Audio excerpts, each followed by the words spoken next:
امام فخرالدین رازی نے لکھا ہے، سینکڑوں سال پہلے کے مفسر، اب تو لوگ سارا کچھ کھاتے میں ڈال دیتے ہیں نا کچھ مخصوص لوگوں کی۔ امام فخرالدین رازی نے لکھا، دیکھیں بات بڑی سادی سی ہے، لیکن حضرت ابوبکر صدیق کا بھی اپنا ذائقہ ہے۔ حضور نے انگوٹھی دی، کہا جاؤ اس انگوٹھی پہ نا اللہ کا نام لکھوا لاؤ۔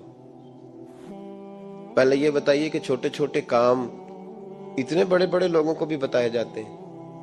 یہاں تو پانی پلانے کے لیے اور بندہ ہوتا ہے، جو تھوڑا سیانا ہوتا ہے وہ کہتا ہے یہ میری ڈیوٹی تو نہیں نا، میں تو صاحب ہوں، مجھے تو خود میں آیا ہوں مجھے پانی پلایا جائے، آپ یہ کیا کہہ رہے ہیں میں پانی پلاؤں؟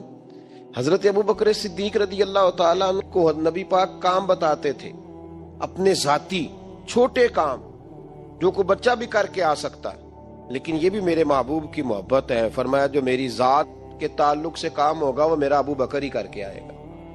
جناب صدیق اکبر کو انگوٹھی دی، فرمایا جاؤ اس پہ اللہ کا نام لکھوا لاؤ۔ امام فخرالدین رازی نے لکھا ہے، جناب صدیق اکبر گئے، کہتے ہیں میں نے لکھنے والے سے کہا کہ اللہ کا نام لکھ دو، پھر میری طبیعت نے گوارا نہ کیا کہ صرف اللہ کا لکھاؤں، میں نے کہا یار اس طرح کرو ساتھ میرے مصطفیٰ کا بھی لکھ دو۔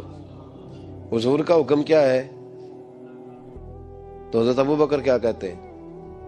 یہاں لوگوں کو بڑا شکوہ ہے، کہتے ہیں آپ جناب بڑھا بڑھا کے حضور کی شانے پہ اتنی بات کہو جتنی ہے، حد میں رکھو۔ اور میں نے کہا بیوقوف تو حضور کی حد بتا دے نا، ہم وہیں تک رہ جائیں گے۔ بالغ العلا بے کمال ہی کشف الدجا بے جمال حسنت جمیع خصال صلو علیہ وآلہ، تو حد بتا ہم حد تک رہیں گے۔ نبی پاک صلی اللہ علیہ وسلم نے کہا میرا نام لکھو، اللہ کا نام لکھواؤ۔ جناب صدیق اکبر نے ساتھ حضور کا بھی لکھوا لیا۔ واپس لائے نا، حضور کو انگوٹھی دی تو اس پہ لکھا تھا اللہ، محمد اور ابو بکر۔ تو حضور نے فرمایا ابو بکر یہ تو نے کیا کیا ہے؟ میں نے کہا تھا اللہ کا لکھوا لا، تو میرا بھی لکھوا لایا اپنا بھی۔ جناب صدیق اکبر چونک گئے۔ امام فخرالدین رازی نے لکھا چونکے، عرض کرنے لگے یا رسول اللہ میں نے آپ کا نام تو لکھوایا ہے، میری طبیعت گوارا نہیں کرتی تھی کہ اللہ کا ہو اور آپ کا نہ ہو، خدا کا ذکر کرے ذکر مصطفیٰ نہ کرے، ہمارے منہ میں ہو ایسی زبان خدا نہ کرے۔ کہا حضور اللہ کا نام تو آپ نے کہا تھا اور میں نے ساتھ گوارا نہیں کیا کہ آپ کا نہ ہو، تو میں نے لکھوا لیا ہے، باقی اپنا میں نے نہیں لکھوایا حضور، واللہ میں نے نہیں لکھوایا۔ محبوب ابھی بات سن ہی رہے تھے کہ جبریل امین حاضر ہو گئے، عرض کرنے لگے یا رسول اللہ رب فرماتا ہے ابو بکر گوارا نہیں کرتا کہ میرے نام سے آپ کا نام جدا ہو، تو رب گوارا نہیں کرتا کہ آپ کے نام سے ابو بکر کا نام جدا ہو، لہذا ابو بکر نے آپ کا لکھوایا ہے اور ابو بکر کا رب کریم نے لکھوا دیا ہے۔ تو بھائی محبت جب یہ روپ اختیار کرتی ہے تو اعلیٰ حضرت پھر بول اٹھتے ہیں، فرماتے ہیں اگر مصطفیٰ جیسا پیر کوئی نہیں تو پھر ابو بکر جیسا مرید بھی کوئی نہیں۔ حضرت ابو بکر صدیق سے کسی نے پوچھا آپ کی پسند کیا ہے؟ کہنے لگے ایک میری پسند یہ ہے کہ میری بیٹی مصطفیٰ کے گھر میں جائے اور حضور کی نوکری کرتی رہے، اور یا ابو بکر دوسری، فرمایا دوسری پسند یہ ہے کہ رب مجھے مال دیتا رہے اور میں محبوب کے قدموں پہ قربان کرتا رہوں۔ تو تیسری، فرمایا تیسری پسند یہ ہے کہ النظر الی وجہ رسول اللہ، حضور بیٹھے رہیں اور میں حضور کے چہرے کا دیدار کرتا رہوں، یہ میری پسند۔ انہوں نے اپنی زندگی ڈھال لی تھی نبی پاک کی غلامی، ڈھال لیا تھا اپنے آپ، اس لیے مطمع نظر ہی ایک تھا، زاویہ نگاہ ہی ایک تھا، سوچ ایک کی طرف رہتی تھی، دائیں بائیں جاتی نہیں۔ میرے بھائی جب محبت خالص کرنی ہے تو میرے اسا فرمایا کرتے تھے کسی نے حضور کا عشق سیکھنا ہے تو جناب صدیق اکبر سے سیکھے، ان سے سیکھو حضور سے محبت کس طرح کرنی، انہوں نے غلامی کس طرح کا انداز۔ ایک دن بیٹھے بیٹھے نا ایسے مسجد میں بیٹھے ہوئے تھے تو اچانک اٹھے، ہوش مند آدمی تھے، دانا آدمی تھے، بڑی ڈیوٹی کرنے اٹھے، تو جو ملک شام کی طرف رستہ جاتا تھا نا مدینے کا، اس رستے جانے لگے۔ امیر المومنین حضرت ابو بکر صدیق جاتے جا رہے ہیں، تھوڑی دیر گزری تو کچھ صحابہ نے کہا حضور آپ کدھر جا رہے ہیں؟ ہم بھی پیچھے پیچھے، کدھر جانا ہے؟ تو پلٹے تو رو پڑے، کہنے لگے ایک دفعہ نبی پاک صلی اللہ علیہ وسلم کئی دن کے بعد نظر نہیں آئے تھے، پھر حضور ادھر سے تشریف لائے، تو میرے دل میں خیال آیا شاید آج بھی حضور ادھر سے آ جائیں، تو میں چلا سب روگاں دا روگ محمد جس کا نام وچھوڑا، کہا میں جب بہت علیل ہوئے نا حضرت صدیق اکبر تو جناب عمر فاروق رضی اللہ تعالیٰ عنہ نے ایک طبیب بلایا ملک شام سے، کہا اسے دیکھو تو صحیح، روز بروز کمزور ہوتے جا رہے ہیں۔ تو طبیب دیکھ کے کہنے لگا مرض تو کوئی نہیں، لیکن ان کا دل بے چین ہے، ان کی روح پریشان ہے، یہ کسی سے بچھڑے ہوئے لگتے ہیں۔ تو حضرت عمر کہنے لگے صدیق کیا بات ہے یار، کس سے بچھڑے ہو؟ تو جناب ابو بکر نے آنکھ کھول کے دیکھا، فرمایا تجھے تو جیسے پتہ ہی نہیں، تمہیں تو جیسے خبر ہی نہیں۔ تو حضرت عمر بھی رو پڑے، بھائی محبت کی تو ٹوٹ کے کی، نبی پاک صلی اللہ علیہ وسلم کے ساتھ ان کی وفاؤں کا رشتہ رہا تو پھر حد درجے کا رہا، ہر چیز قربان کی۔ یہ جو لوگ سوچ سمجھ کے چلتے ہیں نا، وہ بیچارے اپنے ذائقے کھو بیٹھتے ہیں سارے۔ حضرت صدیق اکبر رضی اللہ تعالیٰ عنہ کی زندگی بتاتی ہے کہ حضور کی غلامی کرو تو کھل کے کرو، ڈٹ کے کرو، پھر جو بچا بچا کے رکھتے ہیں ان کے پاس کچھ بھی نہیں رہتا۔ خود محبوب پاک صلی اللہ علیہ وسلم نے فرمایا حضرت اسماء بنت ابی بکر صدیق سے، فرمایا رب کے رستے میں جب دے تو گن گن کے نہ دیا کر، ورنہ وہ بھی تجھے گن گن کے ہی دے گا، اور کوئی چیز بچا کے نہ رکھ، اس کے رستے میں بے حساب دے، وہ بھی تجھے بے حساب ہی عطا فرمائے گا۔ ہم محبت میں بھی کنجوسی کرتے ہیں، سوچ سمجھ کے تھوڑی سی، تو وہ کس طرح کی محبت ہے جس میں بندہ سوچ رہا ہے، غور کر رہا ہے، ارادہ کر رہا ہے، تیاری کر رہا ہے، دیکھ رہا ہے، پرکھ رہا ہے، وہ کیسے آگے بڑھے گا؟ غلامی تو غلامی ہوتی ہے، غلاموں کی سوچیں اپنی نہیں ہوتی، سوچیں بھی غلام ہوتی ہیں۔ غلام جو ہوتے ہیں وہ اپنے محبوب کی رضا کی طرف توجہ رکھتے ہیں، دائیں بائیں لوٹ کر پلٹ کر ان کا مزاج نہیں ہوتا۔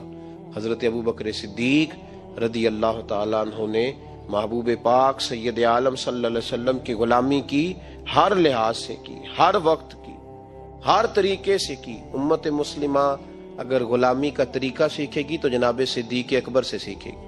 حضرت صدیق اکبر بتلائیں گے کہ محبوب کریم سید عالم صلی اللہ علیہ وسلم کی غلامی کس طرح کرنی ہے۔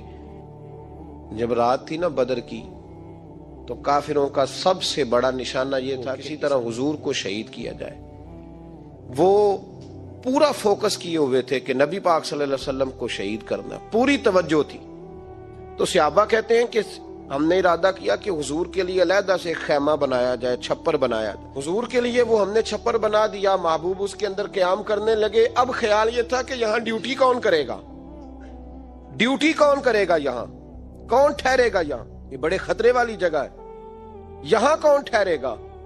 فرماتے ہیں جب گفتگو ہونے لگی تو جناب صدیق اکبر فٹافٹ بولے، کہنے لگے تمہیں ضرورت کیا ہے انتخاب کرنے کی، میں جو ہوں، جب تک میں موجود ہوں کسی کافر کی جرت ہی نہیں مصطفیٰ کے خیمے کی طرف بھی دیکھ سکے، طاقت ہی نہیں۔ وہ آگے بڑھ کے ان جگہوں کا انتخاب کرتے، اس طرف ان کی توجہ رہتی۔ میرے محبوب پاک علیہ الصلوۃ والسلام ان پر اعتماد کرتے۔ 17 نمازیں نبی پاک نے جناب صدیق اکبر کے پیچھے ادا فرمائی، 17 نماز۔ اور جناب ابو بکر کا بھی یہ حال تھا۔ آج تو باہر کھڑے ہو کے سلام پڑھو تو کچھ لوگ کہتے ہیں سلام آپ پڑھ لیں، کھڑے کیوں ہوتے ہیں؟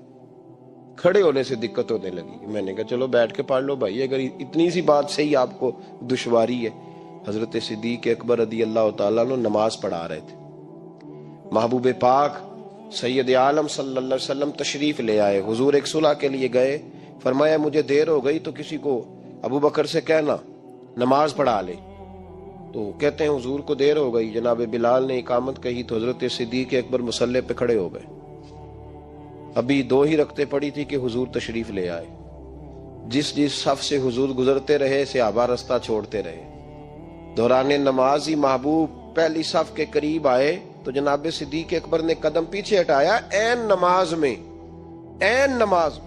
حضور نے فرمایا ابو بکر مکمل کرو نماز، پھر قدم ہٹایا، تیسری دفعہ پھر کہا، پھر قدم ہٹایا، جناب صدیق اکبر پیچھے ہٹ گئے۔ محبوب نے نماز مکمل کرائی اور فرمایا میں نے جب کہا تھا مکمل کراؤ تو کیوں نہیں کرائی؟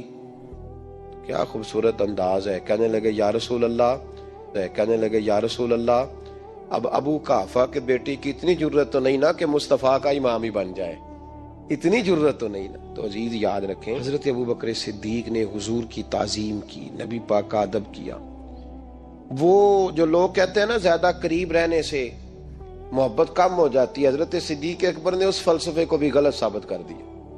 انہوں نے ثابت کیا ہے کہ محبت خالص ہونی چاہیے.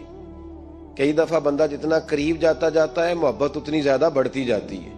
شرط ہے کہ یہ خالص ہو، اس میں اخلاص ہو، تصنع نہ ہو، بناوٹ نہ ہو، ریاکاری نہ ہو، ملاوٹ نہ ہو اس کے اندر.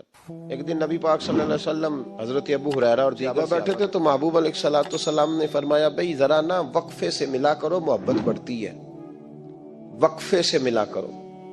قدر کھو دیتا ہے یہ ہر روز کا آنا جانا، بڑی دلچسپ ہوتی ہیں بے ترتیب ملاقاتیں.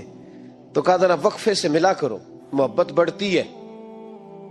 تو ٹھیک ہے یا رسول اللہ صلی اللہ علیہ وسلم. تو حضرت ابو بکر صدیق بھی ایک دن پورا نہ آئے. جب بات ہو رہی تھی وہ بھی بیٹھے ہوئے تھے مجمع میں، ایک دن پورا نہ آئے. اگلی صبح حضور نے پوچھا ابو بکر کہاں تھے؟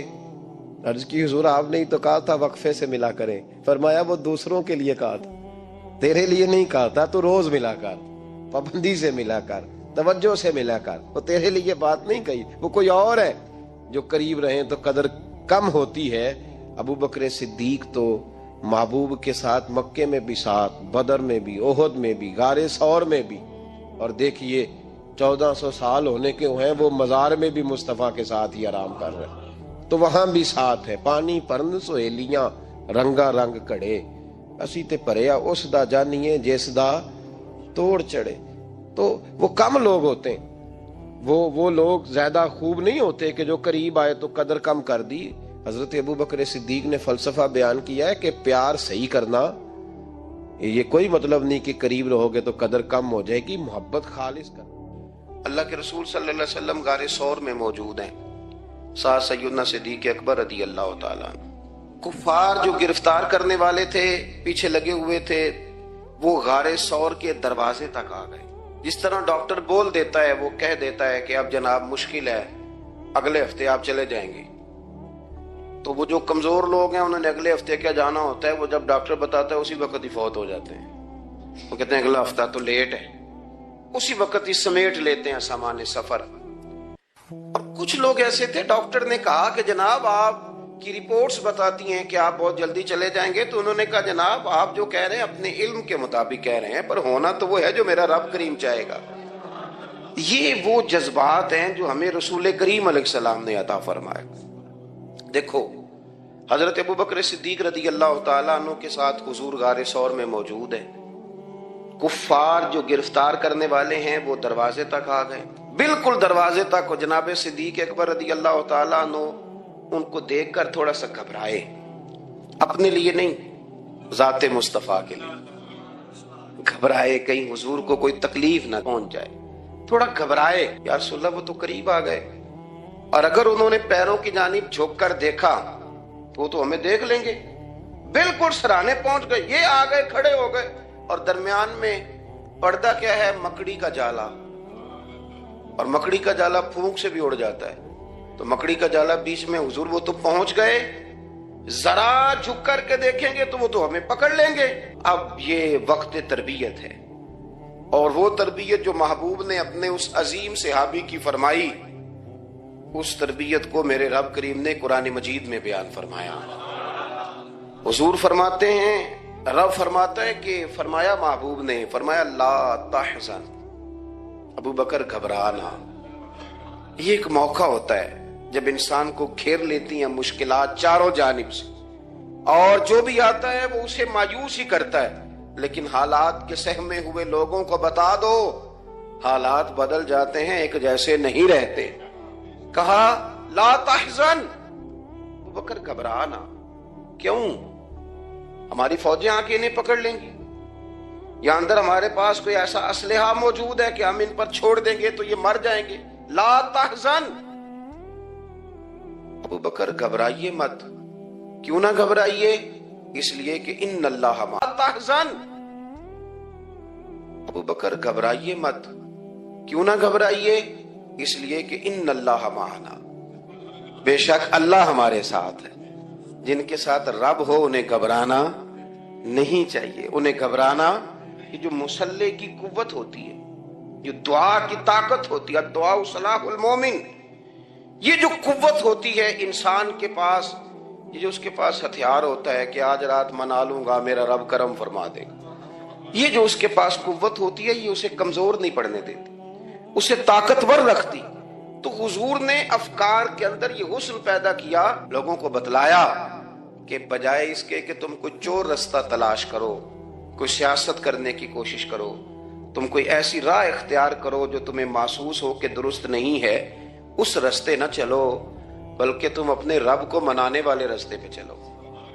اور ترمذی شریف میں حدیث ہے، حضرت انس بن مالک رضی اللہ تعالیٰ عنہ فرمانے لگے کہ کریم محبوب علیہ السلام فرماتے ہیں کہ اپنے دکھڑے دنیا داروں کو نہ بتانا، سیٹھوں، نوابوں، چودھریوں چاپلوسی کرنے کی ضرورت کوئی نہیں، اپنے دکھڑے دنیا داروں کو نہ بتانا ورنہ اللہ تمہیں کبھی غنی نہیں فرمائے گا۔ فرمایا اپنے دکھ اپنے رب کریم کی بارگاہ میں عرض کرنا، جلدی یا دیر سے اللہ تمہیں لوگوں سے بے نیاز کر دے گا۔ تربیت فرمائی۔ ہم لوگوں نے تیزی سے اپنے آپ کو کمزور کیا ہے، توجہ کا مرکز دنیا دار۔ وہ اکبر الہآبادی نے کہا تھا کہ مصیبت میں بھی اب یاد خدا ہم کو نہیں آتی، دعا منہ سے نہ نکلی جیبوں سے عرضیاں نکلی۔ اب بھی نہ لوگ درخواستیں جمع کراتے ہیں، دعائیں نہیں کرتے۔ تو بھائی ایک تو یہ کہ توحید باری تعالیٰ کے بارے میں اصل نظریات، افکار کا حسن، پاکیزگی اور آپ کا اپنے رب کی جانب پورا توجہ کرنا۔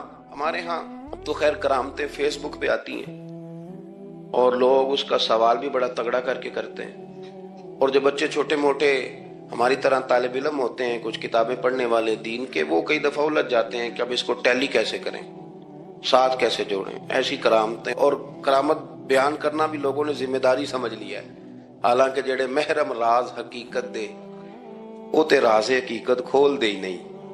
اے جنہ ویکھیا نہیں او کرن گلاں، جنہ ویکھ لیا او تے بول دے ہی نہیں، تو بات ہی نہیں کرتے۔ تو کرامت نا جوڑ جاڑ کے نا کہیں فٹ کی جاتی ہے۔ آپ کو بخاری مسلم میں حدیث ملے گی، کوئی بھی ایسی اوہام پرستی، کوئی بھی ایسا نظریہ، کوئی بھی ایسی بات جو ذہن کو منتشر کرے، یعنی ابھی تک لوگ کہہ دیتے ہمارے کہ وہ کالی بلی رستہ کاٹ گئی تھی، تو معاملہ بڑا، میں ملتان شریف پہنچا تو مجھے وہاں ایک میرے سنگی کہنے لگے، بڑا پرانا ان سے ربط ہے، کہنے لگے کہ میں نے آج نہ تجربہ کیا ہے، ویسے واقعی کالی بلی رستہ کاٹی ہے تو مشکل ہو گئی ہے۔ میں نے انہیں کہا کہ آپ کا تجربہ سجدہ صاحب کا محتاج ہے، آپ کو دوبارہ سے تجربہ کرنا چاہیے۔ خدا کے بندے، کالی بلی رستہ کاٹ جائے تو مشکل ہوتی ہے، تو میرا تو سارے رستے، کئی کالی گاڑیاں رستہ کاٹ گئی، اب کیا کیا جائے؟ یہ کمزوری ہے۔ افکار میں کمزوری نہیں پیدا کریں، کچا پن نہ پیدا کریں، آپ مضبوطی لائیں۔ بخاری مسلم میں آپ کو حدیث ملے گی، سرور کائنات علیہ السلام کے صاحبزادے جناب ابراہیم علیہ السلام وصال فرما گئے، اور کیفیت یہ تھی کہ انہوں نے حضور کی مقدس گود میں آخری سانس لیا، داڑھی مبارک محبوب کی آنسوؤں سے بھر گئی۔ حضرت انس کہتے ہیں عرض کی یا رسول اللہ آپ بھی آنسو بہاتے ہیں؟ فرمایا میرا بیٹا گیا ہے تو آنسو نکل آئے ہیں، ورنہ میری زبان پہ وہی جاری ہے جس سے میرا رب راضی ہوتا ہے۔ اسی دن نا، جس دن سرکار کے صاحبزادے کا وصال ہوا، اسی دن سورج کو گرہن ہو گیا۔ کچھ لوگوں نے بات جوڑ دی، کہنے لگے کہ آج چونکہ حضور سید عالم علیہ السلام کے صاحبزادے کا وصال ہو گیا ہے تو آج دیکھو سورج کو بھی گرہن ہو گیا ہے۔ بات جوڑ دی، غم کی کیفیت تھی، سرکار کی مقدس داڑھی آنسوؤں سے بھری ہوئی تھی، حالات کا تقاضا اور اس کی سمت کچھ اور تھی۔ حضور نے جمعے کا انتظار نہیں فرمایا، فرمایا بلاؤ لوگوں کو مسجد میں۔ لوگ جمع ہو گئے اور صحابہ فرماتے ہیں ہمارے خیال میں یہ تھا کہ یہ موقع نہیں تھا، آج نہ جہاد کے لیے حکم آنا ہے، کس مقصد کے لیے حضور نے طلب فرمایا، لیکن جب ہم گئے اتنا ضروری کام ہے نظریات کا صاف ہونا، اللہ کی طلب فرمایا لیکن جب ہم گئے اتنا ضروری کام ہے نظریات کا صاف ہونا، اللہ کے محبوب نے لوگوں کو اسی دن بلا کے فرمایا لوگوں سنو، سورج اور چاند کو جب گرہن لگے تو استغفار پڑھا کرو، تسبیحات کیا کرو، نوافل ادا کیا کرو، اللہ کے حضور حاضر ہوا کرو۔ فرمایا یہ سورج اور چاند کو جب گرہن لگے تو یہ اللہ کی نشانیوں میں سے نشانی ہوتا ہے، کسی بندے کے دنیا سے جانے کا اس کے ساتھ کوئی تعلق نہیں۔ تم نے اپنے ذہن کو ٹھیک رکھنا ہے، افکار کو ٹھیک رکھنا۔